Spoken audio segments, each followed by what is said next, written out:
परिवर्तन सिद्धि करवा लो। धन बांट सकते हो, घर बट सकता है, मकान बट सकता है, लेकिन एक चीज कभी किसी के अदालत में नहीं बच सकता है। वो कौन सा चीज है? वो कौन सा चीज है भैया? एक भाई रोते रोते कहता है, जब कोर्ट में दोनों भाइयों का केस चल रहा था और केस लड़ते लड़ते भाई जितने के कगार पर हो गया, तो छोटा भाई बड़ा भाई से कहता है कि ए भैया, हम धन में कमजोर हैं, बल में कमजोर हैं, आप हमसे संपत्ति को जीत लेंगे, लेकिन एक चीज को कभी नहीं जीत पाएंगे। कोई भी वकील होगा तो कोई बहस करा करके आपको उस चीज पर कभी नहीं जिता सकता। वो क्या चीज है? भाव के साथ सुनिएगा महाराज, क्योंकि आज देश के युवा को सुधरने का एकमात्र सार यही है।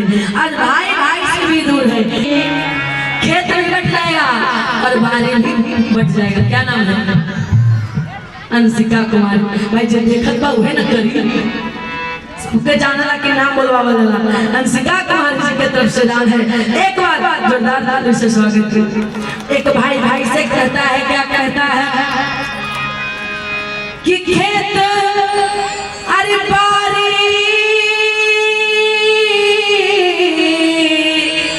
ए भैया, खेत भी बट जाएगा और बारी भी बट जाएगा, लेकिन एक चीज कभी बट नहीं पाएगा। कौन चीज है? भाव के साथ सुनिएगा कि बाटल अरे चाई पाई अरे भाई बीरना। ए भैया, अरे कैसे बाटल जाई, कैसे बाटल जाई भाई के दुलार बीरना, कैसे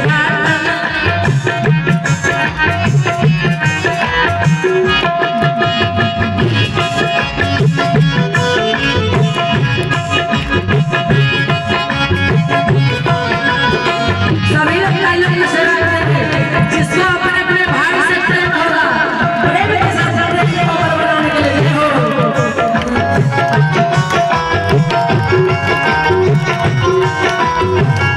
और भाई कहता है क्या?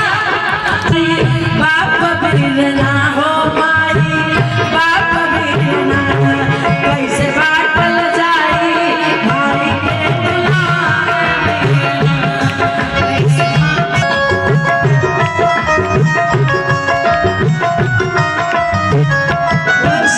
रामचंद्र भगवान की तो कहिए ये असत्य है? ये असत्य नहीं है मेरा, लेकिन आज घर घर में लोग संपत्ति का तो बंटवारा कर ही रहे हैं, लेकिन देश की बहुएं कान खोल करके सुन लेना, चाहे संपत्ति रहे अथवा न रहे, लेकिन माँ बाप में कभी बंटवारा मत करना। यही कथा है। आइए, ज्यादा विषय से विस्तार नहीं होंगी। कल थोड़ा खराब था, ऐसा ना हो कि आज कुछ और खराब हो। आज कल की कथा में मैंने निवेदन की थी कि भूत भवन भोलेनाथ को राम जी ने निवेदन किया, हे भोले बाबा विवाह कर लीजिए। भोलेनाथ तैयार हो गए। भोलेनाथ सब ऋषियों को भेजे हैं, क्योंकि विवाह क्या है? विवाह एक मंगल की घड़ी है मेरा। जब किसी के घर में मृत्यु हो जाता है तो लोग रोते हैं, लेकिन विवाह में कोई रोता नहीं है। विवाह में सबसे होता है गीत गाना, होता है मंगल गाना। जैसे मैया लोग विवाह लग जाता है तब बर लोग का फलदान होता है। अब फलदान में माताएं लोग सगुन गाती है। कैसे गाती हूँ मैया? एक हमारी दादी गावत रही कि नदिया में अरे खेलले श्री राम दुल्हा, क्या खेलते हैं?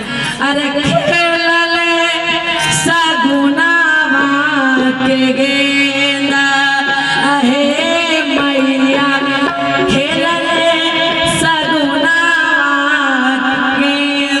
माने मैया लोग जब से विवाह लगने की तैयारी हो जाता है, दुल्हा के फलदान हो जाएगी, तभी से मैया लोग मंगल गीत गाने लगती है। नहीं गाती हो? तो उसी प्रकार से आज भूत भवन भोलेनाथ को राम जी जब बोले हैं, भोलेनाथ भोलेनाथ तैयार हो गए। इधर मैया पार्वती तपस्या के लिए पिंड में चली गई है। भोले बाबा कहते हैं कि हे सप्तऋषि लोग जाइए और जाकर के पार्वती के लिए प्रेम का परीक्षा लीजिए। सप्तऋषियों ने आज पहुंचा है। पार्वती जी को देखा कि अघोर तपस्या कर रही है। पार्वती से पूछे, सप्तऋषियों ने पूछा, ए पार्वती तुम्हारा स्वरूप कितना सुंदर है, तुम इतनी कम आयु की हो, तुम कुंवारी कन्या हो, तुम किस वर को पाने के लिए तुम इतनी बड़ी तपस्या कर रही हो। पार्वती जी कहले कि अगर नहीं खा जाना तो आज जान महाराज, जहाँ से भी आए हैं आपके चरणों में मैं प्रणाम करती हूँ। मैं तो तपस्या कर रही हूँ भूत वामन भोलेनाथ को पाने के लिए। सप्तऋषियों ने मना किया, बोला पार्वती जी घर चली जाए, घर चली जाओ। अरे जिस वर के लिए तुम तपस्या कर रही हो वो दुल्हा गंजेड़ी है, वो दुल्हा भंगेड़ी है, वो दुल्हा मदारी है।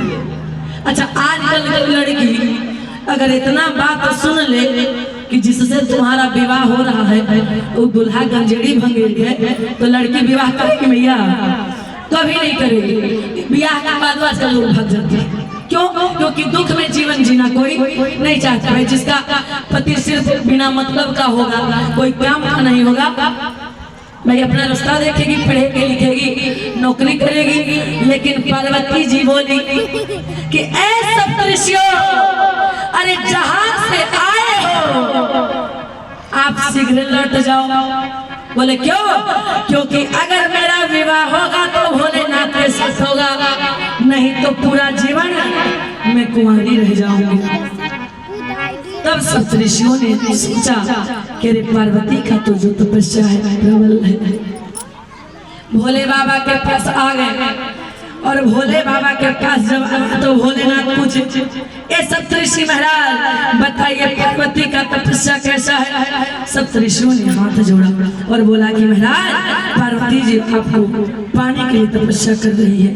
पार्वती जी तपस्या पूर्ण करके घर आई और भोले बाबा को गण लोग मिलकर के आज श्रृंगार करने लगे। भोले बाबा के दो गो, कौन कौन? एक श्रृंगी और दूसरा भृंगी। श्रृंगी और भृंगी भोले बाबा से कहले कि बाबा कल का चली बियाह के बाद तैयार ना हो। भोले बाबा कहले कि तैयार ना हो के बाबा चलो ऐसे ही चलो। अरे हम शादी करना है, हमको करना है, चलिए। तो गण लोग कहे कि बाबा ये पहनाया जाता है, नहीं पहनाया जाता है। और जब मोर पहनाया जाता है तो फिर बताया भी जाता है क्या? ए घर वाले भैया क्या बताया जाता है कि ससुरारिया,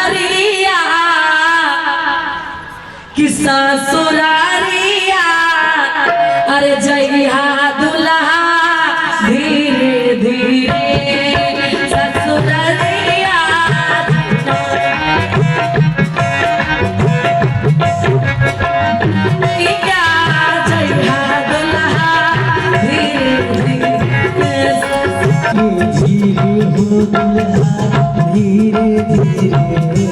अच्छा चाहे बताया जाता है क्योंकि विवाह करने के मगन में उस दिन दूल्हा पागल होता है।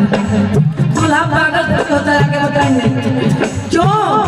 क्योंकि ससुरालिया में मिली है दूल्हा सारी सारा जिया हो।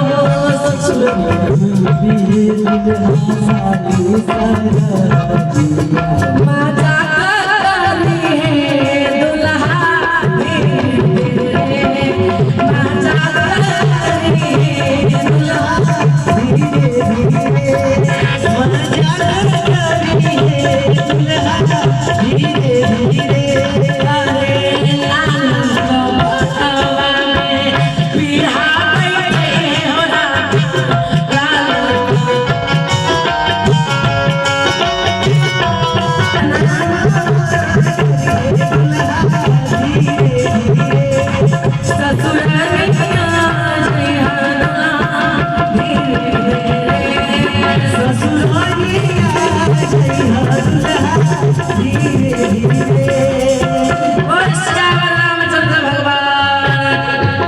अच्छा क्यों बताया जाता है कि दूल्हा धीरे धीरे जाइएगा, क्यों बताया